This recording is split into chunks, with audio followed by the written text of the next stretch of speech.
입니다. 전 청와대 정책실장을 맡으셨고 대통령 직속 국가균형발전위원회 위원장을 하셨고요. 지금 현재는 정책공감 포용과 혁신의 초기 대표님이시자 지금은 고문을 맡고 계신 성경용 이사장님의 축사를 청해 듣도록 하겠습니다. 큰 박수로 환영해 주시기 바랍니다. 하겠죠. 여러분 반갑습니다. 저는 작년 초에 제가 일하던 경제부서연구회 이사장 직을 끝내고 지금은 자유로운 영혼이 되어 있습니다.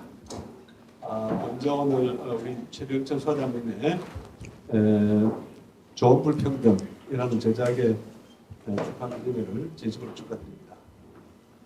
제가 이 책을 읽고 제가 처음까지 다 읽었는데요. 이거는 하여간 저자가 심혈을 기울여서 쓴 대작이다 이런 생각했고요. 이거는 학자가 아닌데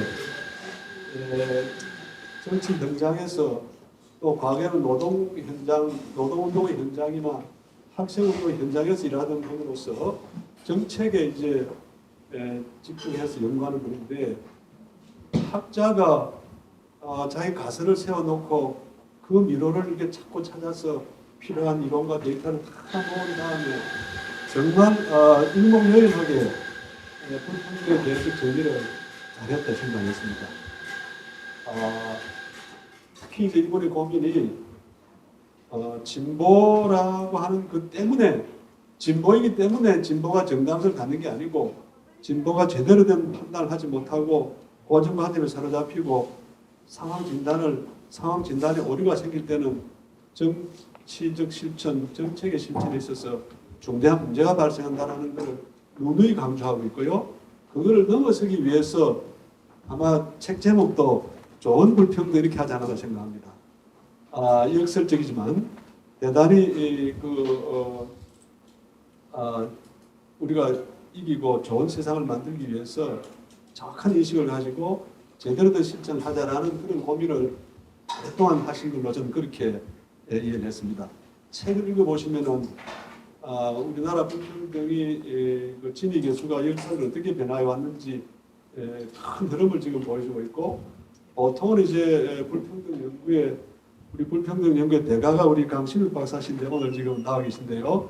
우리 경사인에서 3년간 이제 그 협동연구까지 수행하고 했는데요.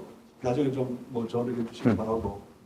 이게 역사적으로 전체 시기를 다 연구한 그런 연구 결과 별로 많지 않습니다. 전체 흐름을 다 보고 있고 각 그 시기마다 중대한 변곡점이 언젠가 하는 것도 지금 제시를 하고 있고 그 다음에 이제 특히 우리 학자들이 연구를 할 때 주로 내인론, 외인론 이야기할 것 같으면 주로 내부 요인을 중심으로 연구하는 게 많습니다. 예를 들어서 기업의 규모가 어떠한가, 업종이 어떤가, 그 다음에 이제 직종이 어떤가, 학력, 무슨 성별, 늘 이런 걸 중심으로 이제 이론이 그렇게 되어 있고 또 경험적인 연구 분석을 할 때도 그걸 가지고 무슨 리그레이션도 하고 다 이렇게 하다 보니 알게 모르게 마치 불평등이 주된 요인이 내부에서 발생하는 것처럼 그렇게 우리가 되어 있는데 이분은 그걸 거부합니다. 결정적인 요인은 밖에서 왔다. 특히 한국과 중국의 교역관계, 수출입관계 여기에서 결정적으로 이 불평등이라고 하는 이 현상을 결정하는 결정력이 큰 결정력이 여기에 있다라고 하는 것을 찾아내고 그걸 이제 1992년부터 최근까지 통시적으로 분석을 하고 있습니다. 저는 학문적으로 볼 때 이게 가장 중요한 어떤 이번에 학문적 기여가 아닌가. 그러니까 정책을 앞으로 설계하고 할 때도 결정적인 어떤 기여가 여기에 있다 이렇게 생각을 했고요. 정말 값진 기여다 이렇게 봅니다. 그런데 몇 가지 보완할 것도 있다고 생각합니다. 이분이 이제 적폐의 경제학, 진보 쪽에서 이제 가지고 있는 적폐의 경제학에 대해서 아주 신랄하게 비판하고 그걸 넘어서자는 제안을 하고 있는데 저는 큰 문제의식에서는 제가 공감을 합니다만은 거기서 이야기하는 이제 재벌에 관한 문제, 신자유주의, 비정규주의 이 세 가지가 이게 이제 내부 요인인데 이게 외부 요인하고 이렇게 절연된 상태로 이게 존재하는 것인가라고 할 때 저는 꼭 그렇게 보지는 않습니다. 결정적인 요인이 바깥에서 왔다 하더라도 바깥에서 온 것이 내부 요인과 긴밀하게 연결되어 있는 것이 아닌가. 일종의 DNA의 이중다성 구조처럼 서로 맞물려서 작용을 서로를 이제 강화해서 함께 가는, 그래서 한국의 불평등을 결정하는 그런 요인이 아닌가 하는 생각을 했고요. 여기에 대해서는 제가 다음에 저자하고 좀 시간이 되면 좀 더 논의할까 합니다.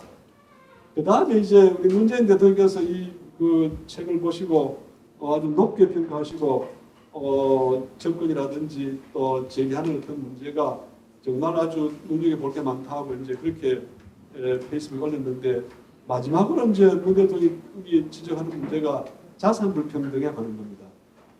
물론 이 책은 불평등의 여러 차원을 다 이렇게 다룬 게 아니라서 왜 자산 불평등 같이 큰 문제를 제대로 다루지 않았나라고 그렇게 항변할 수 있는데 어쨌거나 간에 두 가지가 다 중요한 이제 불평등 요소인데 우리는 자산 불평등이 그 속에 이제 부동산, 금융 이런 불평등이 훨씬 규모가 크고 훨씬 더 우리 이제 국민들의 삶에 영향을 많이 미치는 거기 때문에 저는 다음 책을 좀 자산 불평등을 해서 제 2권을 빨리 좀 준비하시라 이렇게 부탁을 드리고 싶고요.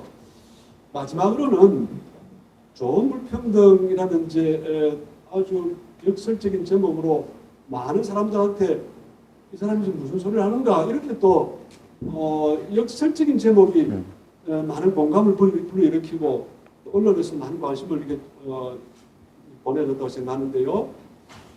그 앞부분에 보면 이제 평등과 불평등, 또 좋은과 안 좋은 것을 가지고 이제 분류를 해놓은 걸 보면은 좋은 평등에 대한 게 있습니다. 좋은 평등은 주로 유럽의 복지국가, 포디스트 자본주의 이거를 이제 거기다가 이제 열거를 하고 있는데